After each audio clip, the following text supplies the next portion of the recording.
Bienvenidos a 360 grados, una visión global de la noticia, un espacio para debatir sobre todo lo que sucede en Colombia y en el mundo.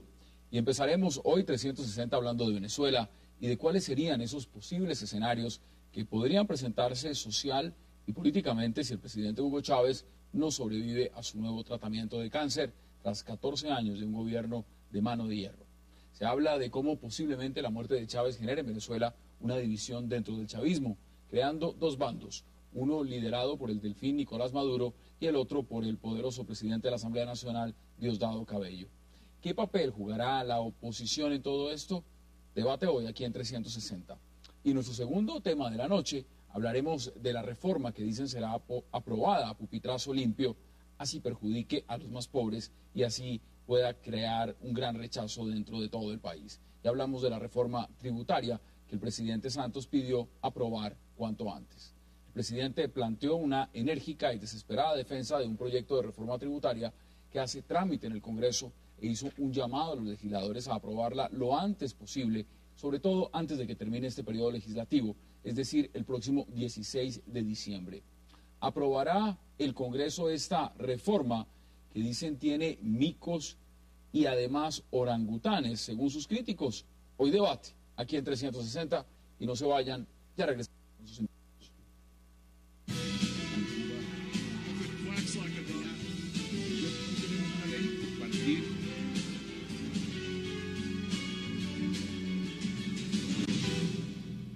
Y empecemos hablando de inmediato del presidente Chávez y de esos escenarios en Venezuela que podría crear su muerte. Vamos a darle la bienvenida en este segmento a Marta Lucía Márquez y por supuesto también a Ronald Rodríguez. Qué placer y gracias por aceptar la invitación. Gracias, Hassan. Mire, nos hemos sentado acá, Ronald, muchas veces a hablar de Venezuela. Siempre de Venezuela. Nos gusta hablar de Venezuela. Pero acá hay un escenario que, le confieso, no lo vi venir tan rápidamente. Pensé que en algún momento el tema de la salud del presidente Chávez iba a ser lo que representó durante la campaña, pero después, a punto de posesionarse, es complicado. ¿Cuáles son esos escenarios posibles que usted ve en este momento en Venezuela? Bueno, yo inicialmente veo tres escenarios. Uno en el corto plazo, que sin lugar a duda está mediado por el estado de salud del mandatario. Se definirá paralelamente al proceso electoral del próximo domingo y jugará un papel de cara a la posesión presidencial. Digamos que ahí hay un terreno en el cual se quiere saber si el presidente puede o no puede llegar a la posesión, si se juega políticamente o no con la enfermedad del presidente para ganar más gobernaciones. Entonces, eso en el corto plazo. En el mediano plazo, por primera vez la Revolución Bolivariana tiene un líder de reemplazo. Nunca en los 12 años, ya casi 13 años de Revolución Bolivariana, Chávez nominó a alguien como un segundo de a bordo. Siempre todos los protagonismos los descabezó. Cada vez que alguien trataba de tomar protagonismo lo descabezaba.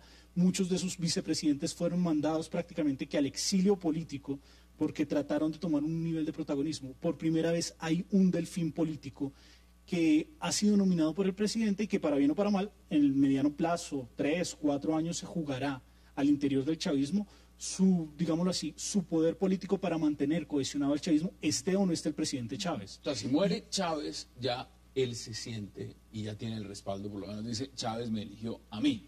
No, y yo creo que tiene la corriente de por lo menos 2 o 3 años donde el impulso que le ha dado Chávez le va a servir. Ya dentro de 3 años, dado caso de que Chávez falleciera, ahí se va a tener que empezar a mirar cómo negocia con los diferentes sectores al interior del chavismo para mantenerse en el poder, que es cuando ya va a mitad de gobierno. Y el tercer escenario, pues, es el chavismo de largo plazo. Si el chavismo va a continuar, si se va a volver en una especie de peronismo a lo argentino, un movimiento político que va a permanecer en Venezuela, independientemente de quién lo esté liderando, o si finalmente Maduro da una vuelta y se radicaliza y trata de hacer casi que una especie de salida de Stalin con Lenin. Escuchando el discurso hace 1 hora y media más o menos habló, realmente el tema pasional, lo que representa para Maduro, en especial Chávez, es algo impresionante.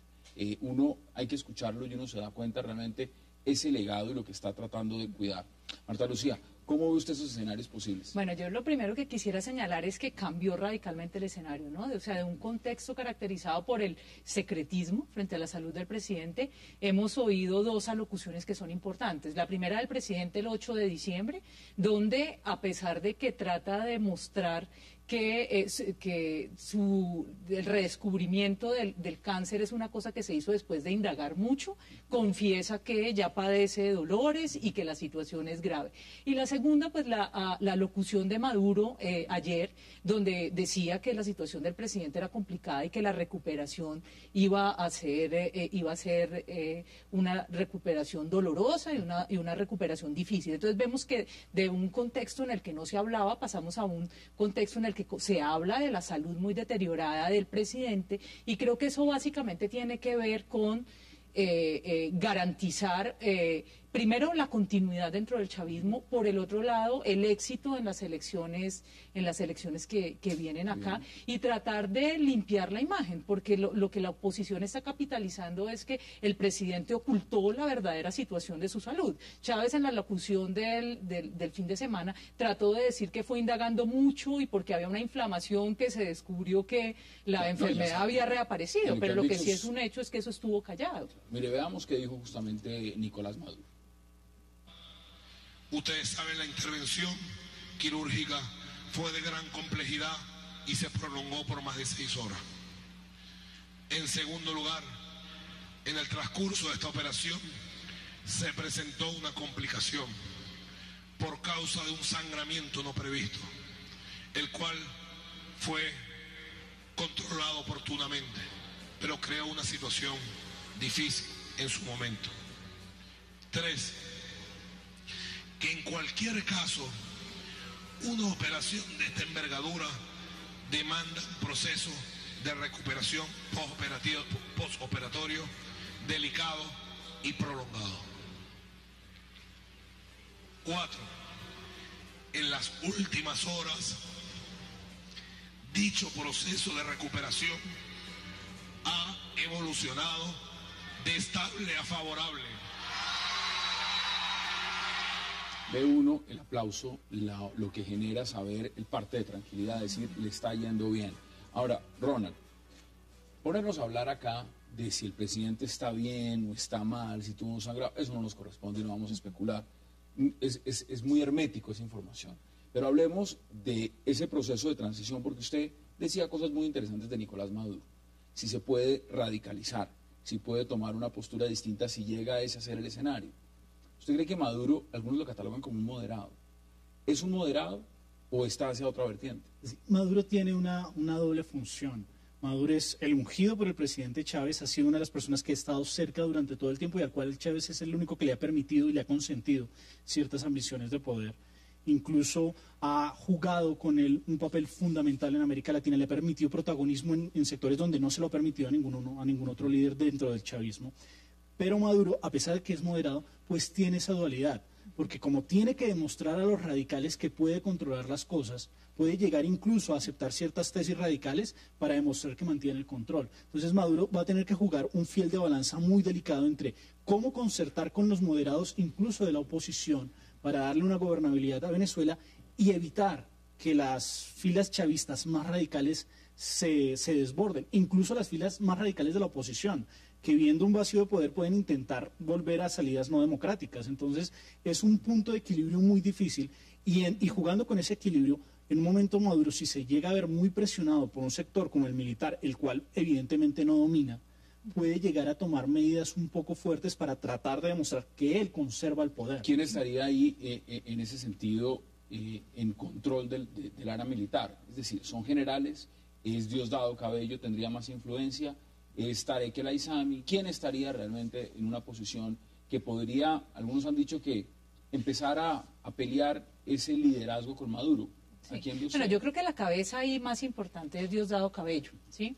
Y detrás de él pues hay un grupo de militares, algunos de vieja data, pero también todo este sector militar que ha recibido ascensos gracias a Chávez. Yo quiero destacar una cosa, y es que Maduro es un chavista de pura cepa, o sea, y la historia lo muestra, aparece en la escena política en el 98, va a ser un constituyente, va a ser 2 veces diputado a la asamblea, pero representa el sector civil, ¿sí? Y hace 6 años que viene desempeñándose como canciller, pues básicamente ha ejercido labores civiles. Ese lugar de canciller, podemos decir, como también lo plantea Ronald, que le dio mucha exposición, le subió el estatus dentro del chavismo, la manera como llevó la política al socialismo del siglo XXI a exponerla, no solo en el continente, en el mundo. Eso es cierto, sí. Además, si ustedes miran la intervención de ayer en el Palacio de Miraflores, que además estuvo acompañado de Diosdado Cabello, y eso es algo que hay que tener en mente, y es que tanto el fin de semana como en esta locución, Diosdado Cabello ha estado al lado, es decir, el sector civil y el sector militar está al lado. Si ustedes miran esa intervención, él se refiere no solamente al pueblo de Venezuela, sino también se refiere a América Latina, ¿sí? Y él tiene, evidentemente, como lo tiene Chávez, digamos, un respaldo dentro de este grupo de presidentes del ALBA que son cercanos al chavismo. Escuchaba hoy, porque en la intervención que dio hace una hora y 40 minutos, Nicolás Maduro, hablaba de lo que representa el tema internacional. Porque decía, mire, nos sentimos orgullosos de ver al pueblo musulmán orando por el presidente Chávez, a los cristianos, al presidente de Uruguay, a todo el mundo. Es decir, la convocatoria del presidente Chávez lo que genera no solo en Venezuela, esto tiene un gran eje. En esa medida, dentro de esos posibles escenarios, ¿qué podría cambiar en el contexto internacional si no está Chávez? Yo creo que realmente la razón de fondo para haber elegido a Maduro es precisamente esa. Diosdado Cabello no tiene la simpatía del continente, no es reconocido por el continente. Yo creo que muchos colombianos se están enterando ahora quién es Diosdado Cabello. Sí, no sabían quién era. No sabían quién era. En cambio, Nicolás Maduro poco a poco se fue granjeando unos espacios, pues no en balde es uno de los que está detrás, es uno de los arquitectos de UNASUR, es uno de los arquitectos de la CELAC, una de las personas que más influencia ejerció, es el canciller que más experiencia tiene en Venezuela. De hecho, pues el canciller que lo antecedía era un canciller que estuvo durante el gobierno de Juan Vicente Gómez. Ahora Nicolás Maduro es la persona que lleva más tiempo en el cargo. Entonces, eso lo convierte en un personaje que tiene una trascendencia internacional en América Latina, y yo creo que ese fue el factor por el cual fue elegido. Es decir, el tema internacional es tan importante para el chavismo que la carta que había que jugar será esa. En mi opinión, sí. Mire, vamos a hacer una pausa y ya regresamos para seguir hablando del tema que tiene, por supuesto, en vilo a Venezuela, la salud del presidente Chávez, pero también todo el contexto internacional, porque el socialismo del siglo XXI no solamente tiene influencia en Venezuela, pero en toda la región. Ya volvemos.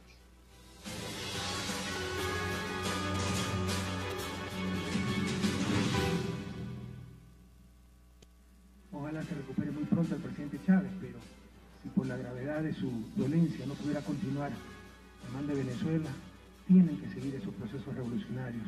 Bolivariano en Venezuela, ciudadano en Ecuador, en Argentina, en Bolivia, etcétera, independientemente de las personas. Pero deseamos de corazón que pronto supere esta grave dolencia del presidente Chávez y pueda seguir trabajando por su amada Venezuela. Son muchos los mandatarios que se han pronunciado frente al tema de salud del presidente Chávez. Miren, aquí hay varios elementos. Usted mencionaba el tema de lo que son estas elecciones también que vienen, gobernaciones y demás. ¿Cómo ha jugado en este momento? Porque también es importante saber, ya se ganó la presidencia, pero hay temas de fondo. ¿Está el chavismo sin Chávez, con un Chávez ausente, un Chávez enfermo, todavía consolidado en el resto del país, en el tema electoral? Pues no, evidentemente en las elecciones de octubre lo que se mostró es que la oposición sacó cerca de 6,5 millones de votos. Es decir, que la oposición es fuerte. Yo creo que el chavismo ahora se está jugando la carta de la verdad, ¿sí? De salir y confesar que el presidente está enfermo para tratar de tapar la mentira que mantuvieron básicamente por año y medio. De todas maneras, creo que estas elecciones van a ser unas elecciones bastante distintas a lo que fueron las elecciones presidenciales. Las presidenciales eran el todo por el todo. Eran el todo por el todo, eran elecciones fuertemente polarizadas. El poder de los liderazgos arrastra muchos votos en las últimas elecciones, si mal no estoy. ¿Puede la oposición capitalizar sobre esto que está pasando? Es decir, en este momento puede sonar macabro, pueden decir, hombre, el presidente Chávez está enfermo, está en una situación muy difícil, pero eso puede capitalizar a la oposición, es decir, Capriles y demás, o al contrario, no han sabido jugar esa carta. No, yo creo que más bien lo que han estado diciendo es que el presidente mintió, y por eso el presidente sale a contar cuál es su situación de salud, ¿sí? Creo que en ese sentido sería la... Mire, Chávez reaparece y toma posesión. Ese es un escenario. Ese es un escenario posible. Que tome su posesión, que regrese de la operación y sencillamente se posesione. si ese escenario no se da? Yo antes quiero tomar un minuto para hablar de las elecciones. Yo creo que la oposición no va a poder capitalizar esto, pero sí lo va a poder capitalizar el gobierno. El gobierno sí lo va a poder capitalizar. Hay 10 gobernaciones o 10 gobernaciones que son fundamentales en Venezuela. En esas 10 gobernaciones está el 70% de la población. Y a esas 10 gobernaciones le estaba apuntando la oposición y tenía serias posibilidades de ir restando gobernaciones al chavismo para ir sumando a la oposición. Zulia, pues obviamente se contaba que iba a permanecer dentro de la oposición y muy seguramente va a permanecer dentro de la oposición. Sin embargo, Miranda, que es donde está Capriles, la cosa se está poniendo más difícil. En terreno práctico, Jagua está saliendo en todos los periódicos venezolanos de Caracas, le están haciendo una campaña muy fuerte.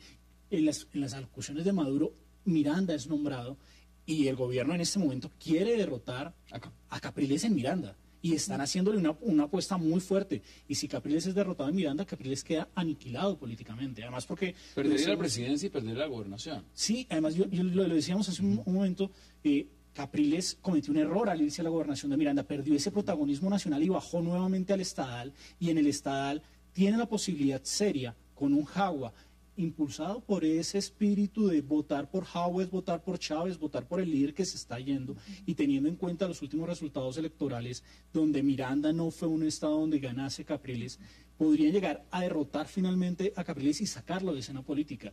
¿Qué era Capriles? Capriles era la cara electoral de la oposición, la cara política es Ramón Guillermo. Pero interesante su análisis, porque entonces eso quiere decir que en este momento la contienda dentro de la oposición queda abierta para otros candidatos, es decir, vuelve el juego.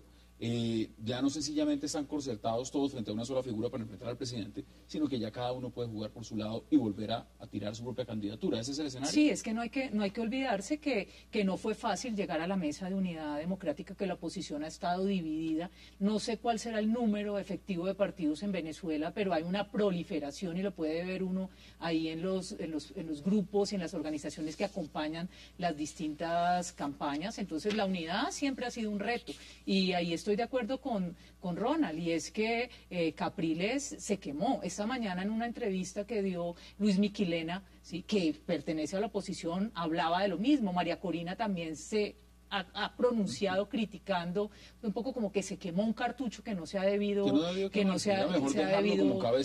quemar. Y pues por el otro lado aparece el ungido del presidente y el propio presidente hablando de unidad. ¿Sí? Y se ven unidos, ¿no? Porque se ve el sector civil y el sector militar en las distintas apariciones públicas. Siempre es muy interesante porque ustedes analizan lo que pasa internamente dentro de la oposición. Usted ha tirado otro nombre, Elías Jagua, Diosdado Cabello, Tarek El Aissami, Nicolás Maduro. Es decir, la baraja dentro del chavismo es grande, independientemente si falta Chávez. En este momento, pues designó a Maduro. Pero son varias las figuras que por lo menos dentro de Venezuela tienen un gran reconocimiento. Eso no puede fragmentar también, no solamente pensando en dos cabezas, Maduro y Diosdado Cabello, sino es necesario la concertación de todas esas figuras para que el chavismo sobreviva. Muy seguramente, y a eso me refería en el mediano plazo. Nicolás Maduro va a tener que conformar cómo hace su liderazgo, cómo mantiene todas esas fuerzas. Pues Jagua ahorita tiene la posibilidad de irse a la gobernación de Miranda y salir un poco de la escena nacional para quedarse en la escena estadal, y digamos que es un buen escampadero de cara a un futuro mediano en el gobierno. Digamos, Jagua puede aspirar a una presidencia en 6, 12 años. Ahí es donde yo voy, es decir, permanentemente esto es un modelo, que hasta el momento ha sido un modelo de caudillo. Es un modelo donde ha primado una sola persona, que es Hugo Chávez, es personalista. Y la gran pregunta es si, faltando Chávez, pues muere el modelo o sencillamente alguno de esos en la baraja puede heredarlo sin convertirse plenamente en el sucesor permanente, sino en una baraja de nuevas figuras. Bueno, hay que decir una cosa, yo quisiera decir algo, y es que varios de estas figuras están compitiendo por las gobernaciones, eso es lo primero. Segundo, que les conviene la unidad, ¿sí? Porque la unidad les permite permanecer en el poder, y sabemos todos los recursos que tiene el Estado venezolano, y es la forma de seguirse, de seguirse beneficiando pues de esta bolsa que hay ahí. Pero en relación con la segunda cuestión, yo creo que este fenómeno del chavismo sí se asemeja al fenómeno del peronismo. De hecho, hay una discusión académica grande sobre si esto es populismo, neopopulismo, pero lo que sí es claro es que ha dividido la historia, ¿sí? No, la cambió, que ha dado origen a una doctrina que ha impregnado a los sectores sociales. Miren una cuestión, y es que hay un estilo político que se ha impuesto, ¿sí? Es impresionante oír al sucesor, al ungido, manejando el mismo estilo político Parece de Chávez. uno ver ¿sí? al hijo de Chávez. Eso sí, eso es literal. O sea, parece el matiz, la propaganda, la forma en cómo ubican las tarimas, la audiencia vestida de rojo. Es decir, aquí hay un ritual. Es un estilo político que se llama dialogismo generalizado. Es como si el presidente estuviera hablando como estamos nosotros acá.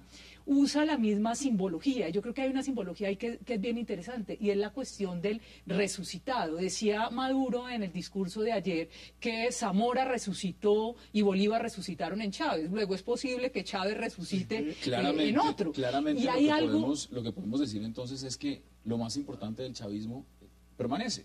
Porque ya no solamente es Chávez, sino hay toda una cultura frente al chavismo. En efecto, yo comparto plenamente eso. No obstante, creo que Venezuela tiene una particularidad en América Latina, y es que es un país que, a pesar de tener unas lógicas que parecieran irrompibles, como fue Juan Vicente Gómez, a veces logra unas rupturas tan rápidas que Elías López Contreras, después de Gómez, cambió todo, y todo el mundo creía que iba a ser el continuador de Gómez, y en menos de 2 años cambió la lógica política de Venezuela.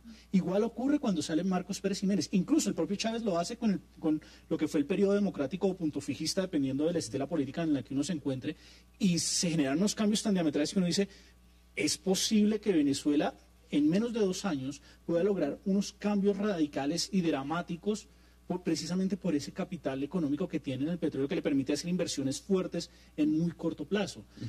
Pero por primera vez creo que se está hablando de un chavismo sin Chávez, ya se empieza a perfilar. No. Habrá que ver es cómo se capitaliza, y esa es la gran misión de Maduro.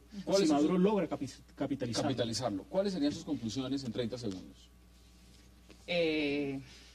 Porque lo que está en juego realmente, mire, lo hablábamos desde un inicio, Marta Lucía, nosotros no somos médicos, nosotros no podemos estar como hay un doctor Marquina desde la Florida que está diciendo que se va a morir mañana, que tiene no sé qué. No, seamos realistas en el análisis. Realmente, si uno pudiera decir en ese momento de transición, cuando hay una posesión próxima, un presidente que ganó mayoritariamente, porque ganó con ventaja la elección presidencial, ¿qué es lo que está realmente en vilo en este momento? No es solamente una continuidad, es mucho más. Sí, a ver, yo creo que se le dio la bendición a un líder que es un chavista histórico, podríamos llamarlo en esos términos, que está montado en el discurso, en el estilo político que hace 13 años está de moda en Venezuela, que maneja la misma simbología, ¿sí? Que tiene un capital, en esa medida se le está transmitiendo un capital político de mucho valor, 8 millones de votantes. Entonces creo que eso asegura cierta continuidad en un contexto en el que vemos una oposición dividida, como ya lo hemos señalado, y donde una opción política posiblemente se quemó. ¿Le agrega algo en 20 segundos? En efecto, yo creo que va a tener un efecto inmediato en las elecciones del próximo domingo. Había una serie de gobernaciones que iban aparentemente a manos de la oposición, pero el manejo que se le ha dado a este tema de la enfermedad y el ungimiento de Maduro como su reemplazo, muy seguramente va a hacer que esas dudas en esas gobernaciones vuelvan al redil de los chavistas. Así que la oposición ahorita tiene un reto muy grande en enfrentar la construcción de un chavismo a largo plazo y la construcción de un PSV que representa una fuerza política en Venezuela, y mantenerse unida sin la posibilidad de tener un candidato claro. Estamos abiertos, vamos a ver qué pasa y volvemos a sentarnos acá y volvemos a analizar la situación de Venezuela. Marta Lucía Márquez, como siempre, un verdadero placer. Muchas gracias por la Rona invitación. Rodríguez, gracias por aceptar la invitación. Vamos a una pausa, de regreso entraremos a hablar de un tema caliente en Colombia, una reforma tributaria que llegó en ambulancia y no se sabe si salga en ambulancia o no del Congreso. Ya volvemos.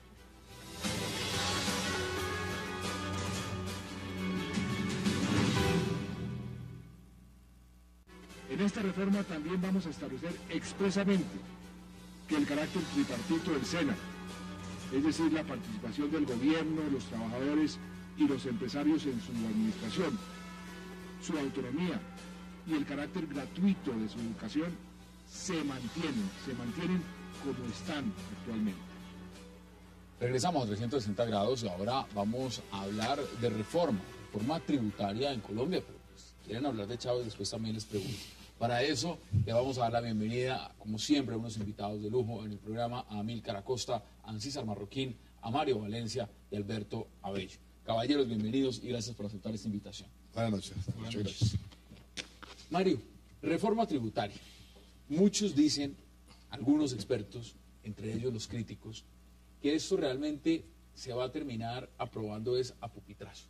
Vimos al presidente Santos salir en defensa de la reforma, hemos visto, aquí se han sentado ya también ponentes de la reforma a decir que se han hecho cambios estructurales, cambios importantes.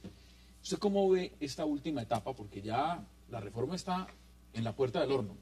Falta que salga o cocinada o no. ¿Usted cómo ve ese escenario? Yo creo, me temo que va a ser aprobada a pupitrazo. De hecho, hoy ya estaban votando en Cámara impedimentos, ya estaban convocando sesiones extraordinarias, entonces quieren zanjar esa discusión de que no va a ser a pupitrazo diciendo que van a citar a sesiones extraordinarias para la otra semana. Yo no creo que en una semana los colombianos, los académicos, quienes hemos exigido que haya más estudio y más transparencia sobre esto, vayamos a tener absoluta claridad sobre qué es lo que finalmente se va a aprobar, con dónde están los estudios que sustentan las hipótesis del gobierno, que todavía no existen los estudios, pero además no cambia la estructura. Aquí se han cambiado muchas cosas de maquillaje, en cuanto, por ejemplo, al IVA, se ha hecho mucha publicidad y mucha propaganda sobre eso, pero no se ha cambiado la estructura de fondo de la reforma tributaria, que es aumentar los impuestos a los trabajadores y disminuirlos a los grandes capitales, y creo que eso no se ha cambiado. Amílcar, bienvenido. ¿Usted cómo lo ve? ¿Usted cree que esto va a salir? Usted conoce muy bien el Congreso, usted es alguien de trayectoria, sabe cómo opera todo allá.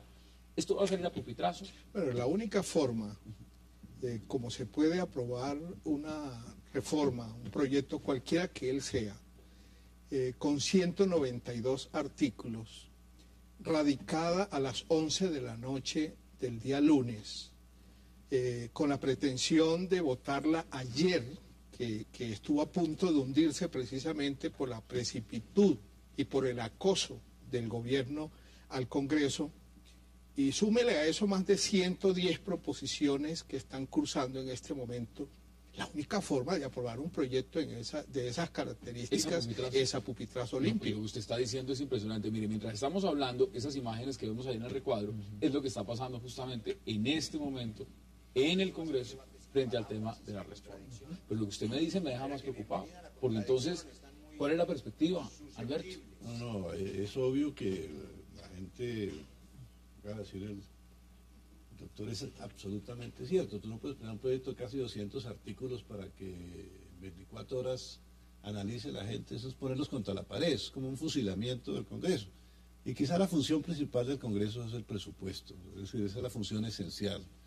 Y lo que uno observa en el país es que estamos dependiendo en este momento de los ingresos petroleros y los minerales. El doctor Amílcar Acosta lo sabe mejor que nadie. Y de pronto esos ingresos bajan o algo por el estilo.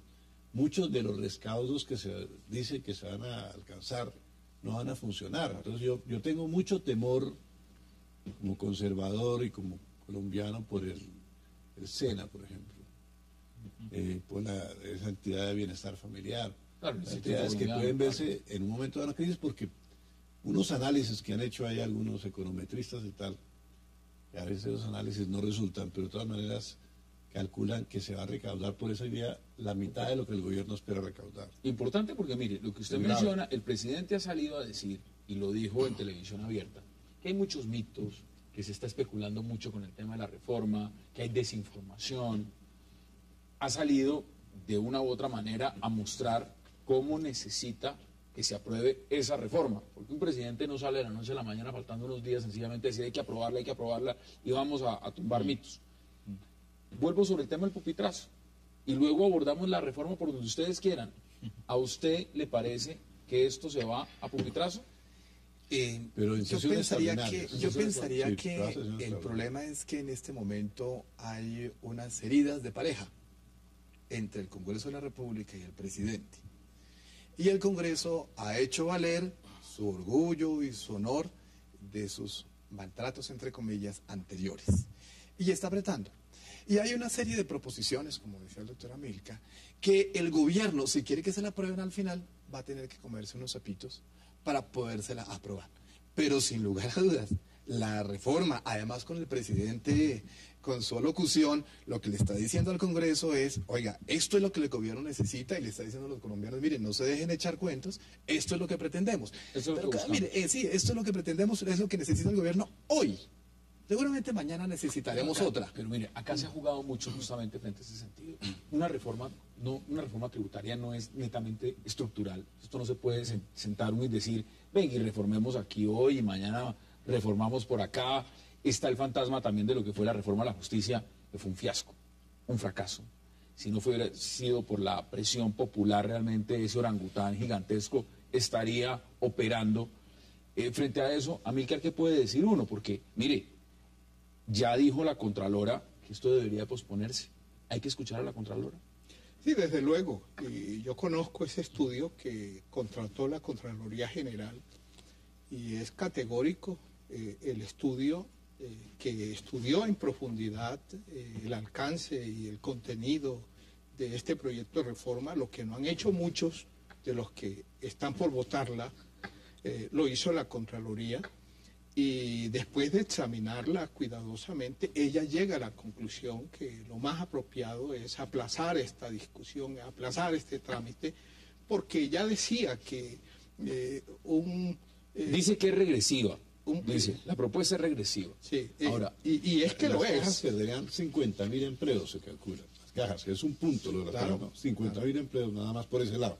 o sea, ¿quién le cree más? ¿A la Contralora o le cree más al ministro de Hacienda y al presidente? Evidentemente, Yo creo es que el una ministro de discusión. Hacienda, el presidente, tiene una buena intención. Lo que pasa es que ellos que quieren dinero. Pero ¿cuál es el problema? Que al lado de esto, tú lo planteaste hace un momento, otra reforma. Aquí no se ha reducido el tamaño del Estado, ha seguido creciendo. Se están cambiando una serie de instituciones de nombre y sigue creciendo el Estado. Y resulta que de repente los recursos no alcanzan. Entonces, ¿qué van a hacer? A los trabajadores va a tocar pagar más. A la clase media, es verdad, les va a tocar pagar Dicen más. que se va a volver pobre. Mire, los maestros ya anuncian a salir a la huelga, ya están anunciando a salir a la huelga. Y eso se puede manejar mejor. ¿Por qué? Porque si al trabajador le ponen mayores impuestos, cae el consumo. Nosotros lo que necesitamos, por si viene una crisis que puede venir a Colombia, esta señora Lagarde que vino dijo, sí, ustedes están bien, están exportando minería, pero por ejemplo, en este momento están saliendo más capitales de Colombia que lo que ingresa. Que lo que entra. ¿No? Las pymes, esas famosas que tenemos, no producen sino el 60% de la economía de las pymes, y no producen el 4% de lo que exportamos. Estaba escuchando al señor Con Ocampo y el decía peso, que estamos en fase de enfermedad holandesa. Claro. Mire, No estamos estamos lo decía abiertamente. Aquí hay que prestarle mucha atención a lo que está diciendo la Contralora por una cosa. El gobierno ha venido insistiendo que esta es una reforma tributaria que es neutra, pero la neutralidad significa es que lo que le van a quitar a los empresarios, a las personas jurídicas, se lo van a trasladar a los trabajadores. Y la Contralora en ese estudio que hace, que es un estudio técnico muy juicioso, muy riguroso, dice que por cuenta de esto, esas grandes empresas estarían recibiendo 6.3 billones de pesos más al año por cuenta de transferencia desde los trabajadores hacia esas grandes empresas. Y no se hace nada en cuanto se refiere a la salida de capitales. Mire, no se hace nada, no se inventa, por ejemplo, lo que es a las remesas. Estamos hablando de las declaraciones y del más informe de la allá hay. Contralora. Veamos qué han dicho los congresistas justamente frente a este tema, y es el tema de las declaraciones de Sandra Morelli. Radicamos una proposición respaldando un poco y recogiendo lo que planteó la Contralora de que se aplace la discusión hasta 2013. El ambiente que se ve en el Congreso es que el gobierno está interesado en que se haga ya, porque obviamente quiere tener afectaciones en la redistribución que él ha llamado para este año presente, es decir, para el año 2013, por lo cual no creo que el gobierno permita que se aplace para el otro año, sin embargo nosotros vamos a exponer por qué es necesario que se aplace. El gobierno lo que ha dicho es, si necesitan tiempo, convocamos extraordinarias, que es lo que estamos esperando que pase. Ancísar, la Contralora Sandra Morelli se ha ganado el título de la Dama de Hierro, una mujer que investiga absolutamente todo y no da informes cualquiera. Yo diría que la dama de acero. De acero. Da informes además juiciosos, estratégicos, no le da miedo decir y llamar las cosas como son, lo ha hecho con el tema del medio ambiente, el tema de la minería, lo ha dicho, a todo lo que haya que meterle la mano le mete y sin temores. Si está dando una advertencia sobre esta reforma, ¿hay que prestarle atención o no hay que prestarle atención? Pues a mí me parece que es dable mirarlas. No obstante, yo tengo aquí un estudio del Banco Mundial, presentado por Lars Christian Möller, el 17 de mayo del 2012. alrededor de lo que sería la búsqueda de la sociedad más equitativa en Colombia, a través de su política fiscal, a través de su sistema impositivo y a través del manejo de su política monetaria. Y desde luego se parte de la base de que Colombia es el 7º país más desigual a nivel mundial, ¿sí? Pero dice que tiene un alto potencial no explotado en la red de reducir la desigualdad. Y lo que me parece que alcanza en alguna medida a proponerse en esta reforma es buscar un avance, aprovechando las locomotoras de la minería y de todo el sistema energético. Seguramente en 5 o en 20 años no será, pero hoy eso está produciendo mucho. Es decir, hay que dar el paso. Hay que dar el paso. Y el paso es esta reforma. Es que justamente esta reforma no soluciona lo que eso. pasa, eso se... Mire, al César ya no se soluciona con una prendió la chispa. A mí me toca hacer la pausa y usted le contesta. Hagamos esa breve pausa aquí en 360 y ya regresamos para seguir hablando de reforma tributaria en Colombia. No se vayan, ya volvemos.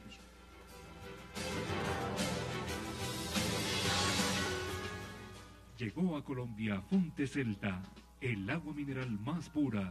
Fonte Celta, enriquecida con solidaridad.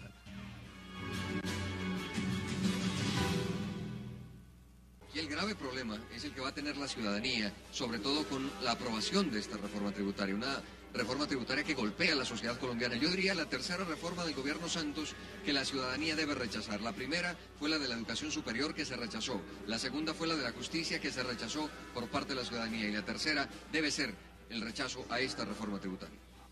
Esas son las declaraciones del senador Camilo Romero. Aquí estoy viendo en Twitter en este momento lo que dice el senador Jorge Robledo y cómo es él de pragmático en sus declaraciones. Dice, lo que hace el santismo con la reforma tributaria es el viejo truco de buscar desplumar el ganso sin que chille demasiado. Retoques al texto para confundir. ¿Qué dice usted de esas declaraciones? Sí, eso es absolutamente cierto. Aquí el gobierno, que habla de falacias, ha tratado de venderle al Congreso y al país muchas falacias. Una de ellas es que apoyándose en el sector minero energético por la vía del nuevo impuesto del CRE, se van a generar unos recursos que van a ser más que suficientes para financiar el SENA y el ICBF. ¿No lo son? No, porque el boom minero energético que traíamos ya está de salida.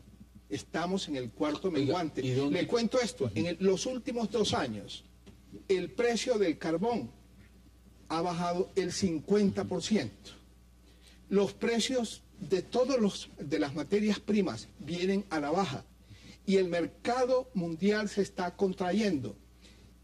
Aquí este gobierno le ha apostado mucho, por supuesto, y es legítimo que lo haga. Cada gobierno tiene la disposición de apostarle y hacer sus políticas sobre lo que quiera. Pero tiene que ser realista. Le ha apostado al tren minero. Tiene que ser realista. Por ejemplo, hicieron un presupuesto para el año entrante basados en 2 premisas que no se van a cumplir. Una, que la economía va a crecer al 4.8%. Hace 10 días el Banco de la República revisó a la baja la tasa de crecimiento para este año al 4.3% y ya el Fondo Monetario Internacional lo había hecho en octubre, que bajó de 4.8%. ¿Y dónde me dejan los informes del Banco Mundial acá, señor Ancisa? Y lo otro es el precio del petróleo.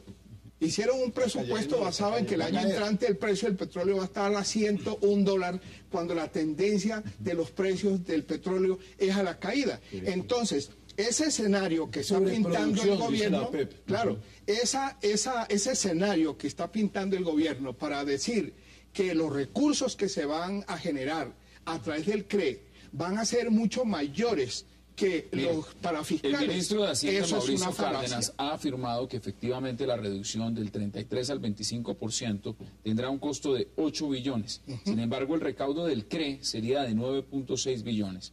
El CRE, o el impuesto para la equidad, que estaría amarrado a las utilidades, financiaría al SENA, al Instituto Colombiano de Bienestar Familiar y a los aportes de salud. Eso es un tema puntual que quiero que lo abordemos a fondo. ¿Usted qué le contesta a lo que le estaba diciendo Ancísar antes de la pausa? Porque él viene con un informe del Banco Mundial. Sí, mire, el Banco Mundial ha manifestado preocupación por la estructura tributaria del país, porque es muy inequitativa. Hay unas cifras del Banco Mundial que son muy interesantes.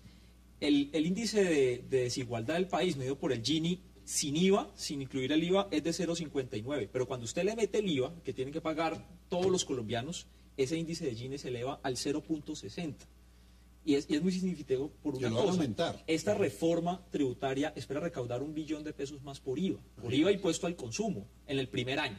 O sea que si van a aumentar más las cargas en un impuesto que es absolutamente desigual, porque aquí lo hemos dicho también en este programa, es un impuesto que si yo voy y compro una crema de dientes, pago el mismo IVA que el que paga Sarmiento Angulo o el que paga Ardila Lule o que el paga cualquiera de esos empresarios.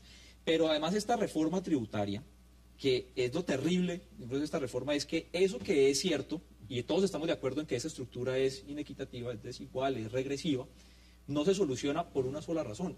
Yo no he podido entender cuando el ministro explica cómo va a solucionar un problema de desigualdad cobrándole más a los trabajadores y bajándole más a los grandes empresarios. Es que no, a mí no me cabe pues en la... Pero es una apuesta que hacen muchos también, ¿no? Sí. Es una apuesta que hacen muchos. Ellos generan empleo, ellos crean puestos de trabajo. Si bajan a las grandes empresas van a generar empleo. Pero no, pero es que no crean empleo. Aquí ha habido reformas mayores y no generan un empleo. Aquí todas las reformas tributarias, todas las reformas laborales se han hecho con la idea de que van a generar 1 millón de empleos. Esa también, dice vamos a generar 1 millón de empleos. No va a ser así. No se han generado empleos en el país. Colombia es el país con la tasa de desempleo más alta de América Latina. La moneda revaluada menos, porque mira, la gente está comprando cada día más, pero productos del exterior.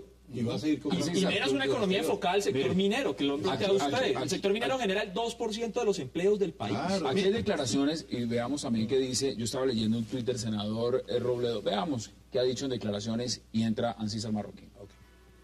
El presidente Santos guardó cuidadosísimo silencio, calculado silencio, sobre lo que puede ser el hecho más grueso de la reforma, y es que la reforma tributaria les disminuye los impuestos a los monopolios y a las transnacionales, a las grandes empresas, del 33 al 25% el impuesto de renta, 8% se lo reduce, y eso vale, según el ministro de Hacienda, 8.06 billones de pesos.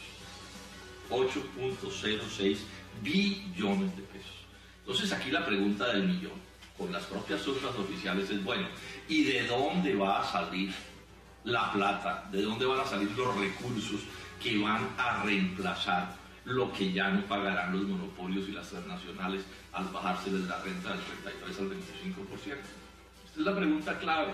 Es el hecho que silencia el presidente Santos, lo oculta.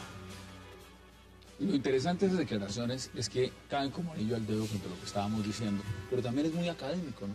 Lo dice muy claro, lo explica muy claro. Pero el tema es el siguiente. En esta época es muy fácil decir que aquí se le está quitando a los pobres para dárselo a los ricos. En verdad, el tema aquí me parece más estructural y yo lo clasificaría brevemente en 3. El primero, la pretensión es generar empleo. Un empleo que hoy un empresario le sale sumamente costoso y que con esta propuesta le va a salir más fácil. La gente hoy no contrata más empleados es porque le va a subir demasiado los costos. Si no fuera tan caro, seguramente contrataría más gente. Y ese es el propósito, de eso se le apunta. Y si ya no tiene los parafiscales, que son, oiga... Todos han criticado el tema de los parafiscales. Sí, lo pagaban a los grandes, ahora se lo pasaron a los chiquitos también. La pregunta es si contratan más y pagan menos. Pero es que no es cierto, es que eso de que disminuir los costos salariales aumenta empleo, no existen estadísticas que demuestren que eso es cierto. En Colombia se han hecho en los últimos años por lo menos 4 reformas laborales y reformas tributarias con esa misma lógica. Y hoy somos el país con la tasa de desempleo más alta en América Latina. Y nos han dicho, no, es que si aumentamos la jornada nocturna de las 6 hasta las 10 de la noche van a aumentar empleos. ¿Cuántos empleos se generaron? Ninguno.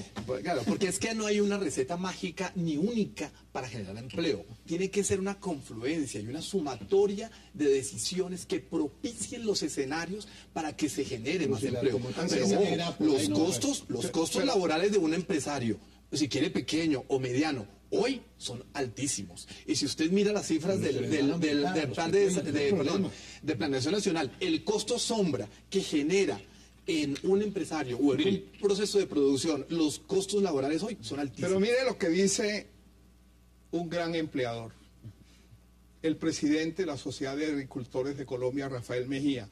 Las empresas contratan más trabajadores cuando venden más y cuando a la economía le va bien, y no necesariamente porque le bajen los parafiscales. O sea, lo dice Rafael Mejía, por eso es que presidente de la tienen que ser propicios para ello. No, claro que no. Y nadie va a contratar un trabajador más porque le han dado incentivos para que lo haga. No, lo que el presidente de Electroluz, cuando salió esta idea de disminuir los costos salariales, el presidente de Electroluz salió y dijo, hombre, muchas gracias, yo no voy a generar más empleos porque no necesito más, pero muchas gracias por los beneficios adicionales que me van a dar. O sea, sigo bajando. Y eso es que se tradujo, lo que dice el profesor Fernet.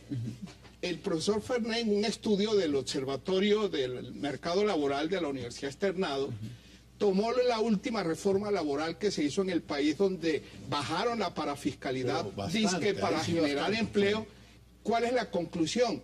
Que de 270.000 empresas que se postularon para recibir los beneficios fiscales y tributarios para generar empleo, solamente el 5% de ellos generaron empleo. Entonces el enfoque está mal dado. Tenía razón Santos candidato. Cuando candidato Santos dijo que él no era partidario de desmontar los parafiscales. Y cuando le preguntaron, pero los parafiscales son un obstáculo para generar empleo, y dijo, no lo creo. Y mostró preocupación por la desfinanciación del SENA, lo dijo en un debate con Mocus, dijo, no, a mí me preocupa que si bajamos los parafiscales se desfinancie el SENA. El SENA se ha preparado más de 25 millones de colombianos ahí que van esos sí van al mercado laboral. El que aprende a soldar, el que aprende a manejar un reloj, el que aprende una serie de cosas.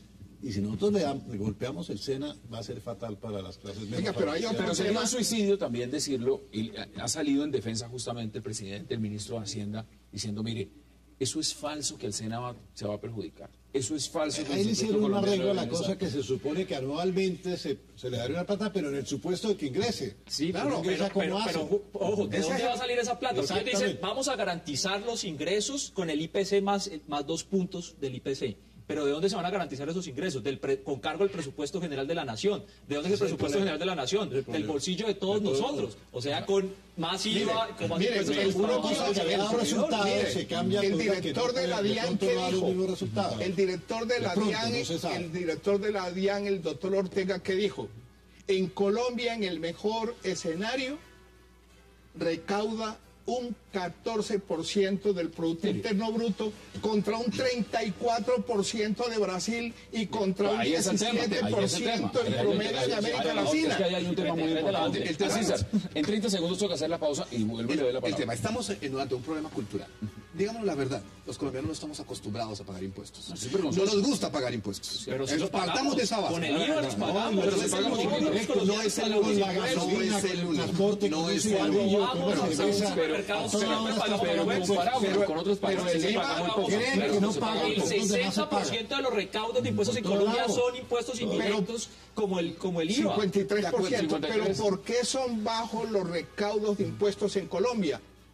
Por la proliferación de gabelas impositivas a las grandes empresas. Eso es la razón. Si se suprimieran todas esas gabelas, le aseguro que Colombia tendría una carga tributaria por encima del promedio en América Latina. Ese punto. Hagamos la pausa, ya regresamos aquí en 360 para seguir hablando con sus invitados de esta polémica reforma tributaria que en este momento están discutiendo en el Congreso. No se vayan, ya volvemos.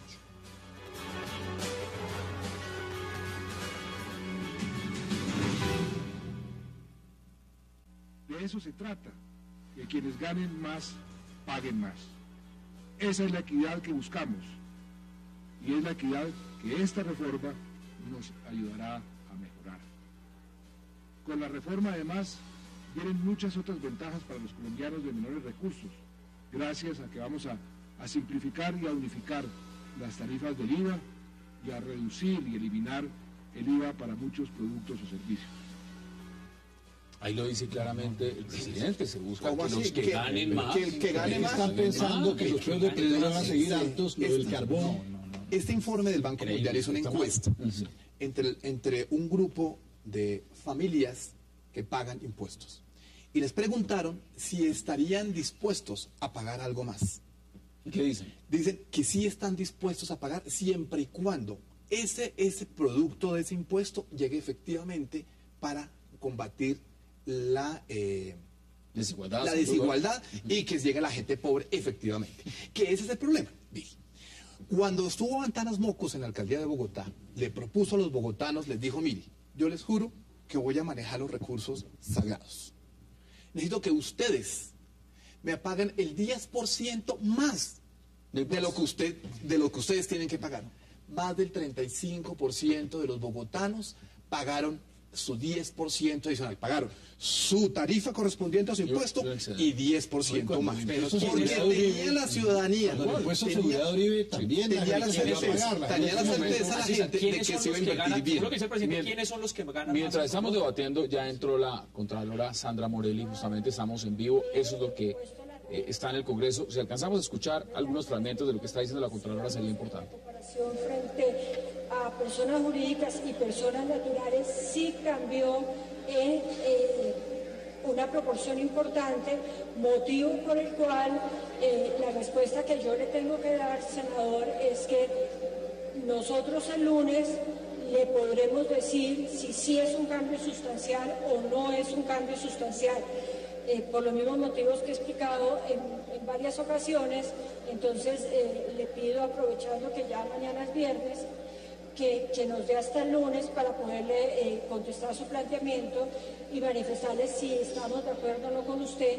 Y algo parecido sucede con lo dicho por el senador Vizcarra, que hace una gran defensa no solamente del proyecto original, sino del actual, y entre otras plantea algo que yo ya había manifestado en este recinto y que precisamente está en la comunicación remisoria al senador Robledo, diciéndole que realmente el tema de si se incrementa el empleo formal o no se incrementa, seguramente no va a depender de un único factor, cuál es la reducción del costo de los parafiscales para los empresarios, porque depende de muchos otros factores que concurren a determinar la realidad económica y finalmente el crecimiento económico de las empresas. Oiga, pero ni que ustedes estudiaran el libreto de la Contralora, porque prácticamente... leímos al estudio. Sí, leímos al estudio. Oiga, pero ¿por qué no nos referimos a la frase del señor presidente? Que el que tenga más, pague más. ¿Usted sabe quiénes son los que tienen más? El 1% más rico de Colombia son los accionistas que reciben ingresos por dividendos. Y esos ingresos por dividendos están exentos. En esta reforma se ocupan... Pero para que no haya doble tributación, es lo que pasa. Supuestamente. Porque también hay que tener en cuenta esos supuestamente, pero le digo algo más. Pero le digo algo más. Le digo algo más. El 66, las 66 empresas más grandes del país tienen firmados con el Estado unos contratos de estabilidad jurídica que le blindaron todas las gabelas que se le dieron en los 8 años de gobierno anteriores, y eso es intocable. Se lo pregunto yo desde el otro lado. Hago aquí de abogado del diablo. Hágale. Cuando se trata por lo menos de coger un país, como han dicho muchos los que son defensores abiertos del tema de la inversión extranjera, dicen, mire, nosotros necesitamos que vengan multinacionales serias, compañías respetables, a encargarse de traer al país desarrollo, de explotar nuestros recursos, de ser juiciosos también y crear mucho empleo. Hay que abrirles algunos mecanismos para que esa gente se sienta atraída a venir, porque si no, no viene. Ese es el argumento que da. Ese es el argumento que da. Y si le cambia la regla, se asustan y se van. Exactamente. Si nosotros empezamos a ser demasiado estrictos, demasiado herméticos, no damos ningún tipo de beneficios a la hora de impuestos y demás, pues no viene.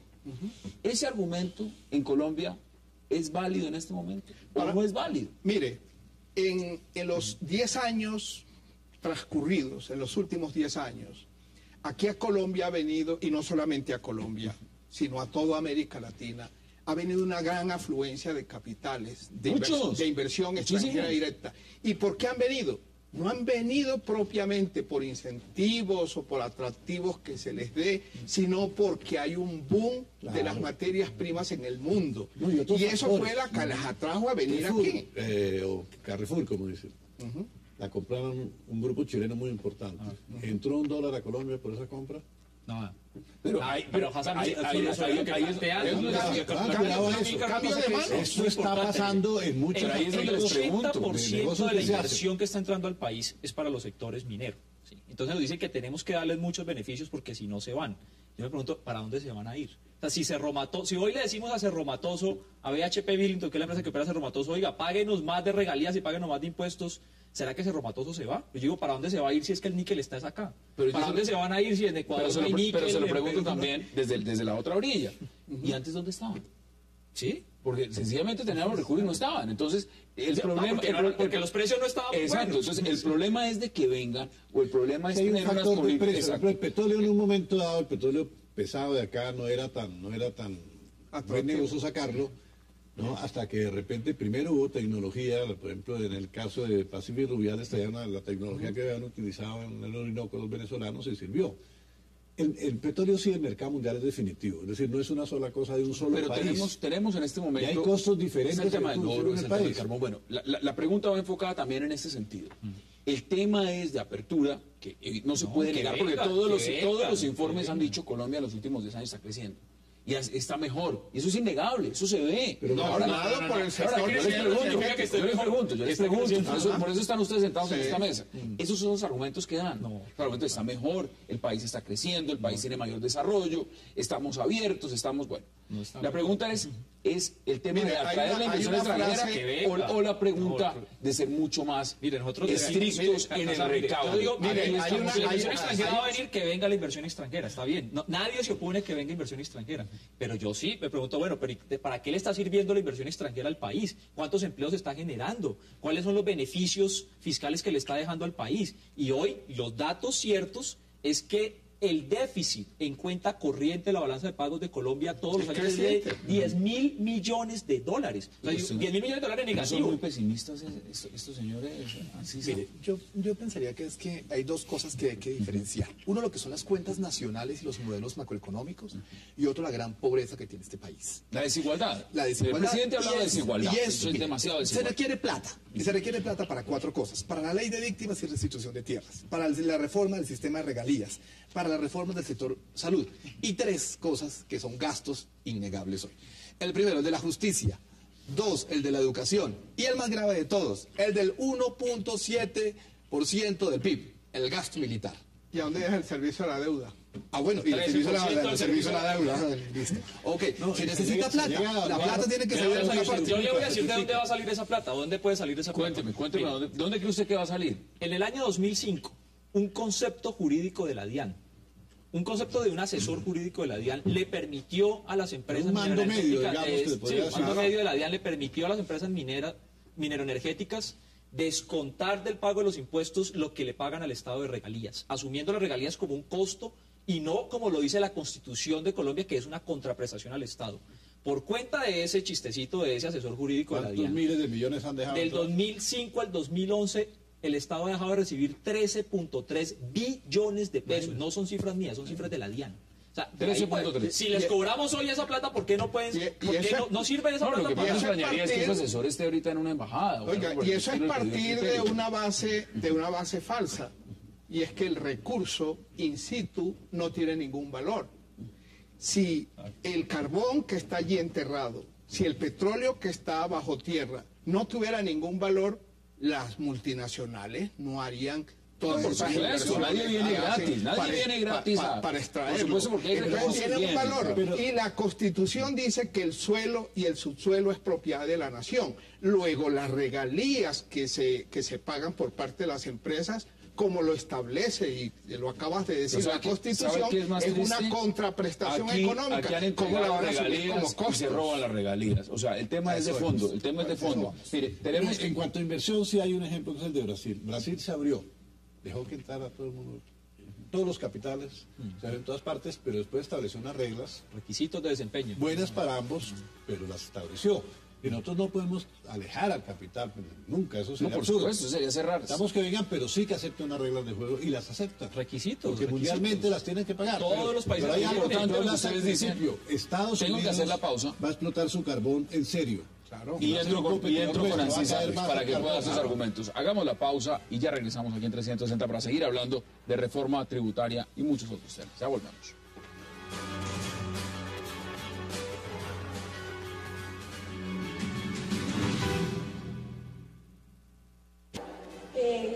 del recurso natural no renovable, como las bases gravables, como los porcentajes que se plantean, como si hay declaración de la totalidad o no de lo que se exporta. Y además neutralizamos una situación que ahora salta a todas luces evidente, y es que aparecen unos intermediarios de unos paraísos que ni siquiera se conocen en ningún mapa ni lista de países reconocidos. Ustedes ven ciertas banderas, nomás en la vía de Santa Marta hay unos nombres que uno de verdad no sabe dónde establecer. Esas son las palabras de la señora Contralora Sandra Morelli en el Congreso, por supuesto, hablando de este tema puntual. Yo quiero poner un tema sobre la mesa que me parece de la mayor importancia. Es la afectación sobre los recursos del Sistema General de Participaciones de esta reforma tributaria. Para que los televidentes tengan una noción exacta de la trascendencia de esto, los recursos del Sistema General de Participación son las transferencias que le hace la nación a las regiones, a las entidades territoriales. Y ese dinero tiene una destinación específica: salud, educación y saneamiento básico. Exacto. Pues bien, con la reforma que se propone, al crear un nuevo impuesto del 8% del CRE, y se baja el impuesto de renta del 33 al 25. Y como los 8 puntos del CRE tienen destinación específica para el SENA, el bienestar familiar y salud, también no son de libre disponibilidad y por lo tanto salen de los ingresos corrientes de la nación. Y la base de cálculo y liquidación de los recursos del Sistema General de Participación es precisamente los ingresos corrientes de la nación. Esto quiere decir que en los próximos 4 años, anualmente, se van a dejar de recibir por impuesto de renta entre 8 billones el año entrante y 10.9 billones en el 2016. En ese intervalo, entonces, esos recursos se sacan de la base de los ingresos corrientes de la nación. Y resulta que el acto legislativo 04 del 2007, que modificó el artículo 356 y 57 de la Constitución, dice que en el 2017, cuando termina la transición, el Sistema General de Participación se basará en lo que haya crecido los ingresos corrientes de la nación en los 4 años anteriores. Y como en los 4 años anteriores no solamente no van a crecer, sino que se van a desplomar, los recursos del Sistema General de Participación se vienen al piso. Es supremamente grave para los departamentos y municipios del país. El sistema tributario tiene 2 grandes propósitos.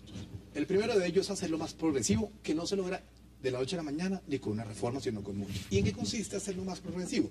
Que los hogares más ricos, hoy, sin ninguna duda, con impuestos directos y con impuestos indirectos, son los que más pagan en comparación con los que tienen un bajo ingreso. Y eso va creciendo cada vez. Y el segundo es mejorar la focalización del gasto público. ¿Cómo quedaría un maestro ahí? Tres temas sobre la focalización del gasto. Usted lo acaba de mencionar. El problema hoy con el Sistema Nacional de Regalías, ¿cuál es? Que se le manda a algunas regiones del país un mundonón de dinero que cuando menos, se despilfarra. No sé, se lo roban. Se despilfarra. De la Sistema General de Participación, educación. Pero aclaremos una cosa, este año había 6 billones de pesos para girarle a los departamentos del país y a los municipios del Sistema General de Regalías. Y los proyectos no están, senador. Y hoy, los proyectos no están. Hoy, 13 de diciembre, no se ha girado un peso.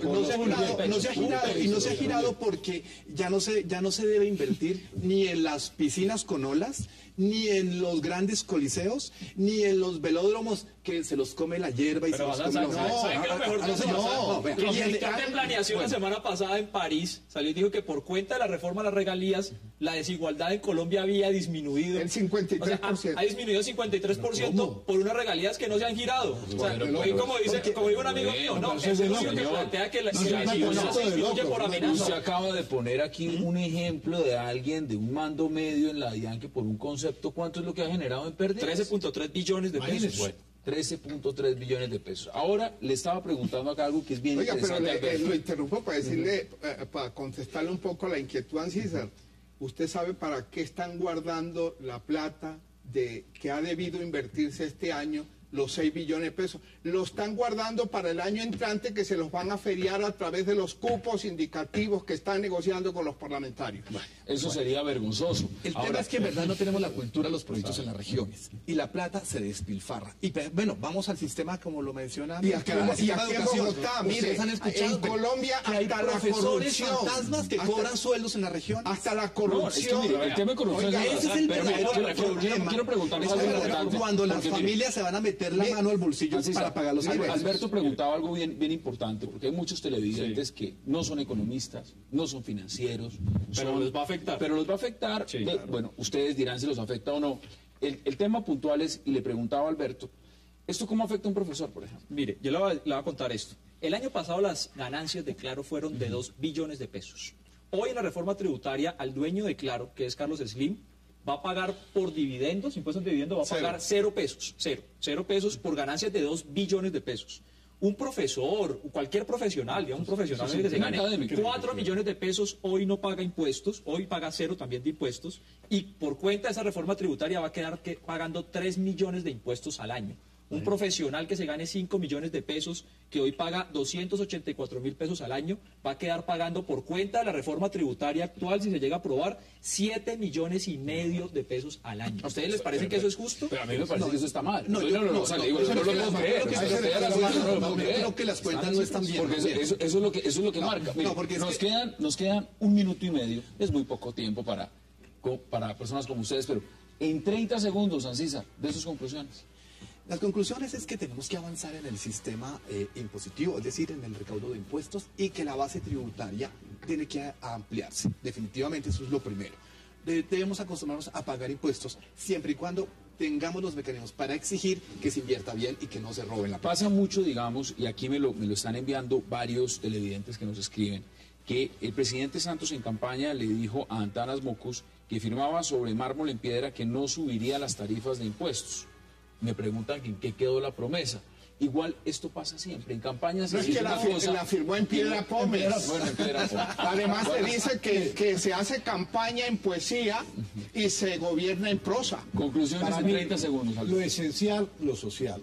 Si tú golpeas el SENA y golpeas al bienestar familiar, golpeas la sociedad, golpeas a la gente más vulnerable de este país. Entonces yo pienso en la justicia social, y hay que defender eso, y los ingresos vienen calculados para eso, por esa nueva vía, no me parece que dan lo que ellos piensan. Conclusiones en 20 segundos. Mire, nosotros presentamos hoy al Congreso de la República, la Red por la Justicia Tributaria, una propuesta para incrementar la renta del Estado de la actividad mineroenergética. Creo que es absolutamente justo que hoy unas empresas que están obteniendo enormes ganancias de la riqueza de los colombianos le aporten más económicamente al país, eliminando una serie de exenciones y de beneficios tributarios que hoy son supremamente onerosos y que aliviarían en parte lo que hoy el gobierno quiere cobrarle a los trabajadores y a los asalariados. Conclusiones, América, en 20 segundos. Mire, para mí que con este embeleco de la reforma laboral que están tratando de pasarla a través de la reforma tributaria, se pone en riesgo la estabilidad financiera del SENA, del bienestar familiar, del sistema de salud y por ahí derecho del sistema general de participaciones. Y eso es supremamente grave para el país. Con reforma o sin reforma, hay una verdad de apuño, Hassan. Este país tiene una pobreza muy alta y una miseria. Nos corresponde a todos ayudar, aportando a través de los impuestos. El debate sigue abierto, y no lo digo literalmente por esta mesa, porque aquí sigue abierto, están en el Congreso en estos momentos. Ojalá escuchen a la Contralora. El presidente Santos ha dicho que se ha mal informado, que no se ha informado bien. Pues yo los escucho a ustedes y los escucho con argumentos. Pero que ojalá los congresistas la escuchen. Vamos a ver y ojalá la lean, que eso es uno de los puntos más importantes. Va a impactar. Alberto Abello, gracias por aceptar la invitación. Ancísar Marrafín, gracias por aceptar la invitación. Mario Valencia, gracias por aceptar la invitación. Y Amílcar Acosta, gracias por aceptar la invitación. Muchas gracias. Y a ustedes, gracias por acompañarnos. Mañana nos volvemos a ver aquí. Tenemos un viernes de agenda internacional espectacular para hacer muchos temas, mucho debate. Nos vemos mañana y gracias por acompañarnos.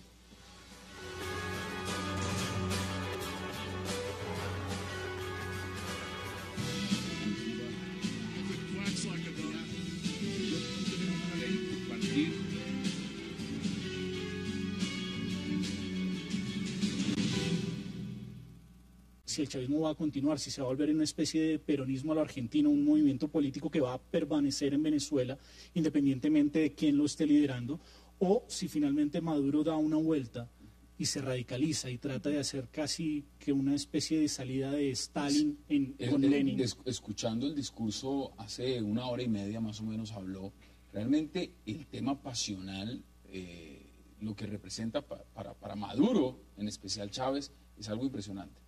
Uno hay que escucharlo y uno se da cuenta realmente ese legado y lo que está tratando de cuidar. Marta Lucía, ¿cómo ve usted esos escenarios posibles? Bueno, yo lo primero que quisiera señalar es que cambió radicalmente el escenario, ¿no? O sea, de un contexto caracterizado por el secretismo frente a la salud del presidente, hemos oído 2 alocuciones que son importantes. La primera del presidente el 8 de diciembre, donde a pesar de que trata de mostrar que el redescubrimiento del cáncer es una cosa que se hizo después de indagar mucho, confiesa que ya padece de dolores y que la situación es grave. Y la segunda, pues la locución de Maduro ayer, donde decía que la situación del presidente era complicada y que la recuperación iba a ser una recuperación dolorosa y una recuperación difícil. Entonces vemos que de un contexto en el que no se hablaba pasamos a un contexto...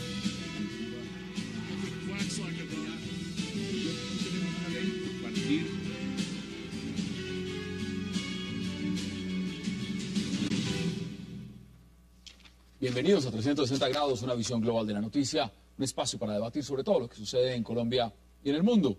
Y empezaremos hoy 360 hablando de Venezuela y de cuáles serían esos posibles escenarios que podrían presentarse social y políticamente si el presidente Hugo Chávez no sobrevive a su nuevo tratamiento de cáncer tras 14 años de un gobierno de mano de hierro. Se habla de cómo posiblemente la muerte de Chávez genere en Venezuela una división dentro del chavismo, creando 2 bandos, uno liderado por el delfín Nicolás Maduro y el otro por el poderoso presidente de la Asamblea Nacional, Diosdado Cabello. ¿Qué papel jugará la oposición en todo esto? Debate hoy aquí en 360. Y nuestro segundo tema de la noche, hablaremos de la reforma que dicen será aprobada a pupitrazo limpio, así perjudique a los más pobres y así pueda crear un gran rechazo dentro de todo el país. Y hablamos de la reforma tributaria que el presidente Santos pidió aprobar cuanto antes. El presidente planteó una enérgica y desesperada defensa de un proyecto de reforma tributaria que hace trámite en el Congreso e hizo un llamado a los legisladores a aprobarla lo antes posible, sobre todo antes de que termine este periodo legislativo, es decir, el próximo 16 de diciembre. ¿Aprobará el Congreso esta reforma que dicen tiene micos y además orangutanes, según sus críticos? Hoy debate aquí en 360 y no se vayan, ya regresamos con sus invitados.